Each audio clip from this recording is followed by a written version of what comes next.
All right, all you Simonites, it's Simon Simaan, owner and broker of the Simon Simaan Group right here in beautiful Orlando, Florida. I get this question a lot, what happens at the closing table? Well, always be closing. We're gonna bring you to the closing table and we're gonna give you these beautiful keys. So we're in front of Hennen Law. They're an awesome law firm located just around the corner from downtown Orlando. Let's go in, take a look, and see what Hennen Law has to offer, and they can explain to us the whole closing process and what happens at the closing table. Come on, follow me, guys. Let's have some fun. All right, guys, welcome to the closing table. We have Libby over here.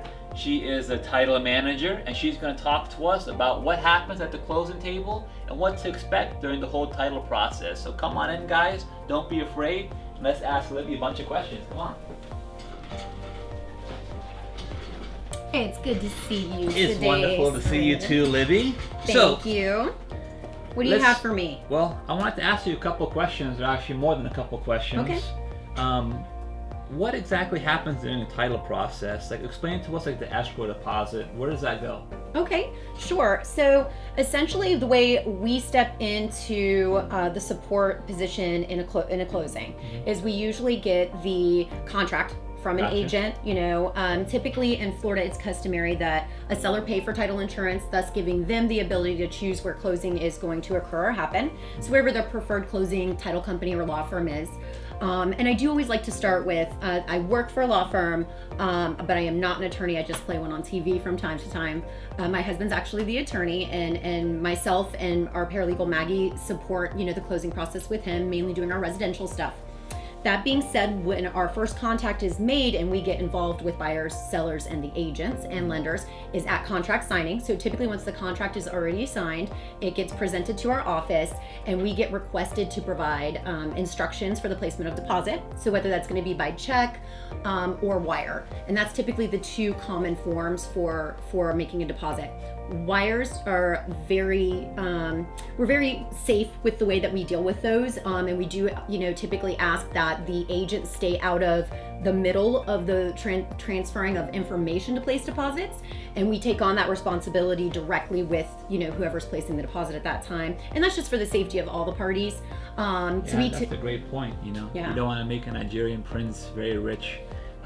One thing I'll say is, hackers tend to target real estate transactions, and you always want to call the title company and confirm the wiring instructions before you send the money. That's very important, right? Yes. Also really important, just verify where those instructions are coming from. Again, and the best way to do that is to verbally confirm that. Do an independent search of the company that you're calling so that it's not a phone number that you're receiving maybe in an email. That's kind of another step that you can be a little safer with. And then we actually have a portion of some of the details redacted so that we know that a call has to be made for you to be able to place the deposit with us. And again, we make sure we have direct contact with the party placing the deposit, typically the buyer, at onset. Another thing to keep in mind is deposits being made by check for the beginning of the offer and contract for earnest money. That's typically okay to have in the check form just because we have time to clear it. At closing, it is the safest, fastest, quickest way and best way for closing to have all forms of funds be in the form of a wire. Typically a check is going to delay the process, even if it's a cashier's check. So that's just a good note. So you keep that escrow in safe hand. Absolutely. Yep. So once that deposit's made, we send a confirmation to all the applicable parties that are involved in the transaction, so everyone knows that, hey, we're in escrow, we have a solid offer, we're going to begin processing this file. And processing this file entails ordering title commitment, title work based on that offer. So what is the purchase price? Is there going to be a loan involved with this transaction?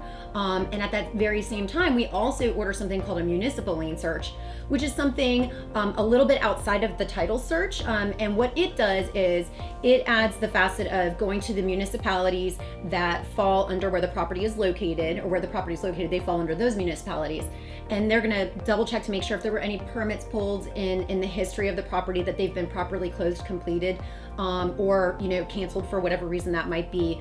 Code violations, no code violations. A code violation is something like maybe the property was not being properly maintained landscaping wise. If the county, city, whatever the municipality has ever had to come out and take care of that property, that's something that could create a code lien or a violation that you want to make sure is rectified and cured before closing, because that is something that can affect title. Even if it's not at that particular moment, it can become a lien down the road. So we do like to make sure that we've teed those things up and everybody knows what they're walking into.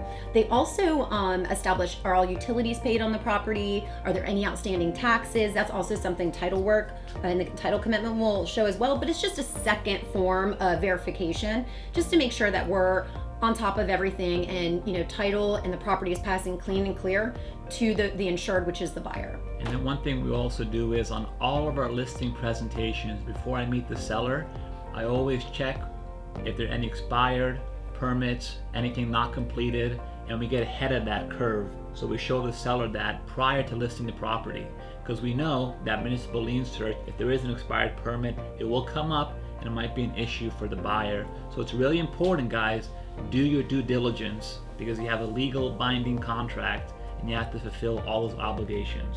So we touched on the title search. Yeah. That title commitment when you get it.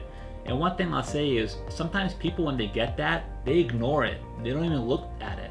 Now, if you're getting a loan, your lender will see if there's any kind of clouds on title. But if you're paying cash for a deal, if you're not doing your due diligence and reviewing it properly with an attorney, you're going to have some issues if you decide to close on the property. So let's talk about that title search. What should we look for in a title commitment? So it really depends on what your goals are with what you're buying. It's definitely important to look at all of the requirements in the B2 section of your title commitment. Also the search, essentially. The commitment is just saying that we're committing to issue a title insurance policy to whoever the proposed insureds are, typically the buyer and or a lender if they're getting a loan. Most commonly you're going to see the first thing listed on there is going to be the deed from the seller to the buyer. That's what we will base our insurance off of. A mortgage is very highly likely to show up on there, and you'll see that, and it'll instruct us to make sure we get a payoff, to make sure that gets satisfied. Associations, so those will also populate, and that also indicates to us as the company handling title to clear it up, to order an estoppel, which is basically an accounting and a verification that there's no violations on the property with the HOA. So again, that everything is passing clean and clear without any financial obligations or other issues that you may not see if those things were not ordered and properly looked over for you. The B2 section are exceptions. So these are items that we understand to run with the land. They are recorded. They're not something that is typically cleared from title. There are some standard items on there that come off once we've got some of our B2s cleared, but there'll be things like the declaration, which is for the association, that you're going to see in the B2s. That runs with the property. You are bound by that if you're in a platted community typically. Also, you may see some utility easements, also very, very common. You'll see them depicted on your survey if you have a survey. That's pretty much runs with almost every platted piece of property. You're going to see some sort of utility easement. So if there is a green utility box in your front yard, they're within their portion of the sandbox essentially, or their portion where they're supposed to be in the survey. So it's good to know where those lines are, and it's really important. Where that also comes into play and is hugely important to look at your title commitment and seek legal counsel is when you're buying a piece of vacant land, you intend to build on it. That's a highly important transaction to not only have your real estate agent involved where they're helping you find that property and negotiate the deal, but the legalities of possibly building on that property if that's your goal, and what is already on that property, what runs with it. What you can run into is maybe a piece of land that's not buildable. So even though your real estate agent has done their job wholeheartedly and found you the property, negotiated the deal, once you get the title work back, which is typically not until the offer has been made, you don't know if there's wetlands on there. You don't know if there's a portion of it that's considered flood. You don't know if there's setbacks that just are not going to work for what you want to build. And that's where the an attorney is going to support you and your agent on walking you guys through that process. So, and regardless of that, always important to review your title commitment, what needs to be cleared, so that when you're at closing, you can make sure that that title company cleared them. And then further, the B2s, which is what are my association docs? Can I paint my house pink if that's really what you want to do? If that's one of your goals. Resale value, that's not a good idea. It's not, unless you're at the beach or something. But yeah, flamingo pink is frowned upon in a lot of communities. Or if you're Barbie, you can go ahead and do that. You could do a Barbie world thing, but guys, always review your documents. Yes. These documents are so important, and if you don't review them and state your case that you want them cleared up, guess what? It's assumed that you accepted those. Absolutely. So, yeah, I'm not a real estate attorney, and I cannot practice law. I cannot interpret law. This is what separates the professionals from the amateurs. We go to the professionals, and Hennen Law, they're professionals, and they help our clients through this whole process. And then you touched on the HOA estoppel. So the HOA estoppel, that's also ordered prior to closing. Yes. That'll show any kind of violations. Absolutely. Any sort of violation. Any violation. If you end up going through it and they have an HOA violation and you buy the house, guess what? That fence or that shrub or something that costs thousands of dollars, you just inherited that. So review your HOA estoppel. How about the property survey? So that's done also prior to closing. Yes. Certified to the buyer's name. What things should we look at on a property survey?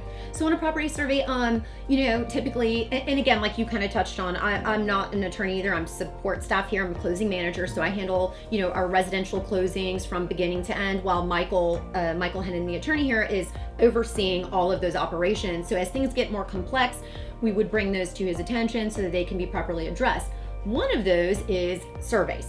Typically, if you're in a platted community with the lots that was done by a developer, everything is fairly cookie cutter looking, with the same type of utility easements, everything like that. Where you get into things, even in those communities as well, you can get a survey and realize that the fence, and what a surveyor does is they will establish there's a fence near the property line or on the property line. They do not establish who owns that fence, and that's something that we always go over at closing with our parties to make sure they understand that, because most communities you're sharing maybe a fence with your neighbor, at least a fence portion of it, etc. But if there's a portion of the fence that is yours and maybe it's encroaching on the other person's property, a few feet, something like that, or even inches, that's something we always touch on as well. It's very common. That is not a huge issue or fix, right? Because that's something that we could easily move if ever anybody ever made the requirement. So something we always touch on is the fence, which is very common. Yeah, and I've seen one time we ordered a property survey and the neighbor built his shed on my client's property. Yes, that has happened. And that has happened multiple times. And we'll say to the current owner that they have to talk to the neighbor and let them move that shed prior to closing. These are things that are so important. And that's what separates, again, a professional from an amateur, and we're professionals here. So we always work with the best interest for our clients. What should a client expect at a closing table? Like when they come for the closing, what should they bring? How much time does it take typically? Well, recently we've actually been seeing a lot more, and especially I'm presuming we're talking about maybe a closing with a loan. So most buyers, residential closings, we're seeing a loan involved, and that does make things just a bit more lengthy, just because of the signing and documents that are involved with the loan.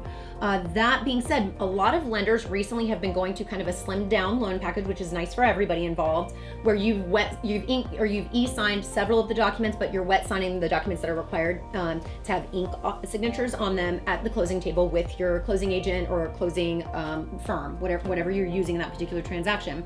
That being said, when you arrive here, we are very pro hydration. We're going to make sure you have water or coffee or tea or whatever you need, because we want, and candy. We want to make sure that you're it's comfortable. Halloween every day at Hennen Law. Yeah, we want to make sure that you're comfortable and you feel confident about where you're at in the process at that point. Typically, you may have just been coming from your walkthrough, so it's always an exciting period. So when you sit down with us, one of the first questions I always like to address and ask is, are you a first-time home buyer? Because that is going to mean that, not that I don't take my time, but I know that you may have more questions than someone who's closed on several properties before or bought and sold several of them. So we're going to, take our time, make sure that you can at least understand the documents that are coming about.